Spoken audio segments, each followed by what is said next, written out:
जब तक सूरज चांद रहेगा, जब तक सूरज चांद रहेगा, जब तक सूरज चांद रहेगा, स्वर्गीय श्री राजीव गांधी जी, स्वर्गीय श्री राजीव गांधी जी, इंडियन नेशनल कांग्रेस, इंडियन नेशनल कांग्रेस। सुंदर समाज और इस देश को जो मॉडर्नाइज करने का काम उन्होंने किया, ऐसे प्रधानमंत्री मैं समझता हूँ बहुत से हुए हैं, लेकिन इनके मुकाबले में जो प्रोग्रेस थोड़े से अरसे में जो की है देश ने, मुल्क ने, जितना आज डिजिटलाइज की बात करते हैं, ये सारी इनकी कंट्रीब्यूशन है, ये सारी दुनिया जानती है। और साथ में तकलीफ का विषय यह है कि एक आदमी के साथ और देश के साथ बड़ा विश्वासघात हुआ उस समय कि उन्होंने विश्वास समझ के एक औरत को बुला लिया, तो जो इस किस्म का मैं कहता हूँ ब्लास्ट किया गया कि ब्रूटल तरीके से हत्या कर दी इतने बड़े नेता की, ये सबसे मुश्किल की बात थी देश के लिए।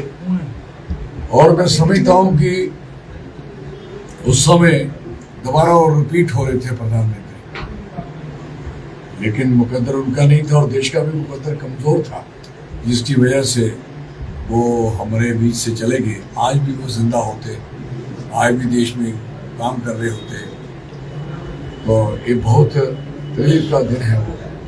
इसलिए हमने सबने श्रद्धांजलि अपने मन से, अपने दिल से, सारे लोगों ने, जो हमारे कांग्रेस जन है और जो नहीं भी है, उन्होंने भी आके सहयोग किया और दफ्तर में आके श्रद्धांजलि दी। उनकी आत्मा को शांति मिले, परिवार को ताकत मिले, जो परिवार इस समय मुल्क में लड़ाई लड़ रहा है।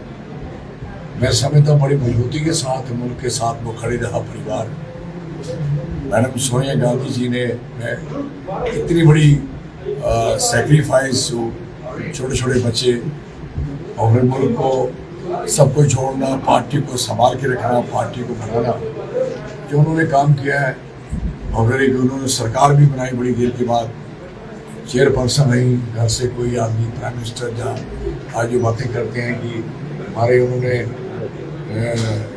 फैमिली ने तो राज किया ही नहीं, फैमिली ने तो मैं कहता हूँ स्ट्रगल किया है, संघर्ष किया है, देश के साथ खड़े रहे। और ऐसी फैमिलियाँ सारी होनी चाहिए। आप भी अपनी फैमिलियों को ऐसा बनाने की कोशिश करें ताकि मुल्क के साथ खड़े हों हर हालात में, जितनी भी तकलीफ हो तब भी मुल्क के साथ खड़े हों। अदरवाइज लोग भाग जाते हैं। इतने बड़े बड़े नेता जिन्होंने पूरा माल खाया, बहुत अपनी शोहरत ली, शोहरत बनाई, इस मौके पे भाग के चले गए और नुक्स निकालना शुरू कर दिए। जितने समझदार वो हैं, और अगर वो बड़े समझदार कुछ लोग होते हैं, आज खजली हो रही है कहीं, खजली। मैं कहता ना जमीन उनको जगह दे रही है ना आसमान दे रही है, वो ऐसे घूम रहे हैं जैसे जो शराई घूमता है। कहने का मकसद है कि जिस तरीके से इस फैमिली ने मुल्क को पकड़ा हुआ है, आने वाली सरकार है, हम कह सकते हैं सरकार भी इनकी बनने जा रही है, सरकार बनेगी और बड़ी शानदार सरकार होगी। जो लोगों को तकलीफें मिली हैं राहत मिलेगी, और जो लोकतंत्र की हत्या हुई है उसको ताकत मिलेगी, दोबारा की लोकतंत्र बहाल हो, मजबूत हो। और जिन्होंने इसको खराब किया है आज के दिन पे, तो ये बड़ी सबसे बड़ी श्रद्धांजलि होगी कि जो बहुत बची हुई सीट्स हैं, बचे हुए कॉन्स्टिट्यूंसीज में जो अभी इलेक्शन होने हैं, वो इसी श्रद्धांजलि को याद करते हुए सारे कांग्रेस को वोट डालें और इंडिया अलायंस को वोट डालें, जहाँ भी कैंडिडेट खड़े हैं, ताकि जो वो लोग कहते थे 400 से पार है, उनका जो सपना तो 19 के इलेक्शन में ही खत्म हो गया था, जो फर्स्ट फेज था। उस सेकंड फेज में और मजबूती थी, थर्ड में और दी, अब तो मजबूती ऐसे बन गई। मैं सोचता हूँ कि अगर इलेक्शन जिस समय हमने लड़ा, अब लड़ा होता तो कम से कम वो बंदा सिरके के बाल नहीं रहने देता, सड़क में खड़े होकर उखाड़ लेता सर, जो हाथ होने थे। क्यों? इस समय हालात लोगों ने सोचा पर कदर नहीं, कोई नेता खड़े होंगे भी होंगे, लोग तैयार थे, लेकिन नेताओं को देख रहे थे कि कौन आदमी, कौन लीडर, कौन पॉलिटिशियन खड़े होंगे। लेकिन लोगों ने पूरा सहयोग किया और जितने भी जो फेजेस हुई हैं, बड़ी शानदार फेजेस हुई हैं। और मुझे लगता है कि आखिरी जो फेज मोदी साहब ने अपने लिए रखी है, कि ऐसा ना हो जाए कि उनकी अपनी सीट ना हार जाए। कोई दो राय नहीं है, आप बड़ी सही सोच रहे हो। ये आपका ही रिजर्व है, आप सारे लोग घूमे और मीडिया वाले जमीन पे देखा है आपको, आपने निचोड़ निकाल दिया, ये कुछ भी नहीं निकाले। लेकिन आपका निचोड़ जो मीडिया मेरी तरह छोटा मीडिया और सारा ही ईमानदारी से जो काम किया जिन्होंने, बड़ा मीडिया तो अभी थोड़ा सा हिला, लेकिन छोटा मीडिया, इंस्टाग्राम, अपने मोबाइल, अपने चैनल जिन्होंने छोटे बनाए हुए हैं, शाबाश है कि आप लोगों ने बड़े तगड़े तरीके से जो जवाब सरकार को दिया है और सही दिया है। तो ये सरकार तो बननी है, अब उनको बैंड खुद ही पड़ जाएगा, अब बजेगा उनके पीछे, उनका चौका बजेगा, उनका पूरा हाथ होके खराब। ये बात समझनी चाहिए।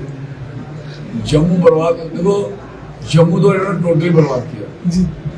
कश्मीर में हिम्मत नहीं पड़ेगी एक बंदा जी, कोई भी उम्मीदवार नहीं है। और जिन्होंने जहां इन्होंने उम्मीद सोची कि जहां वोट ले लेंगे, उनका क्लियर क्वेश्चन के वोट कहां से देने थे लोग। बड़ी साफ वही से कहना चाहेंगे कि हम इलेक्शन जीत चुके हैं, संदूकड़ी में हमारी जीत पड़ी हुई है।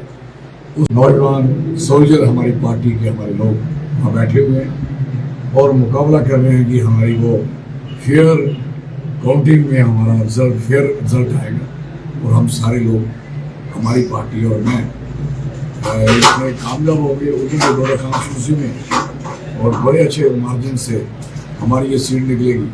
पहले तो जिन्होंने 4 लाख वोट से कहते हैं जीते हैं, 4 लाख से जीते हैं। हाँ सर, वो भाजपा वाले कहते हैं 4 लाख से पार। पहले तो मुझे 3 लाख खत्म करना था।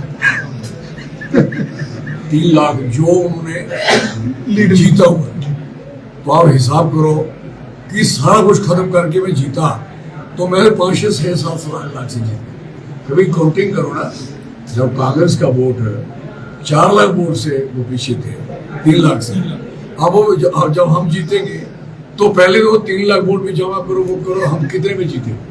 वो जो जितना कह रहे थे वो हमारे लिए कह रहे थे, हम इतने वोट से वो कह रहे थे हम इतने वोट से जीतेंगे, वो मेरे लिए कह रहे थे। धोखा लग गया था। तो मिलनी चाहिए शीर्ष, और हम भी चाहते हैं कि जम्मू को भी 375 मिलनी चाहिए, हमारी स्टेट रिस्टोर होनी चाहिए और लद्दाख का जो अधिकार है उसको मिलना चाहिए।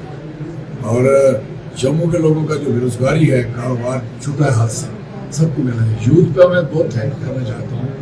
यंग जनरेशन ने बड़े अच्छे ढंग से और बड़ी ईमानदारी से हमारे साथ जुड़ा। जितना यूथ, मैं कहता हूँ कि 100 नौजवान में से 95-98 बच्चों ने वोट डाले। तो ये सबसे बड़ी, जब यंग बच्चा वोट डालता है तो एक समझदार है, अवेकन है, मुश्किल समझता है, फ्यूचर को समझता है।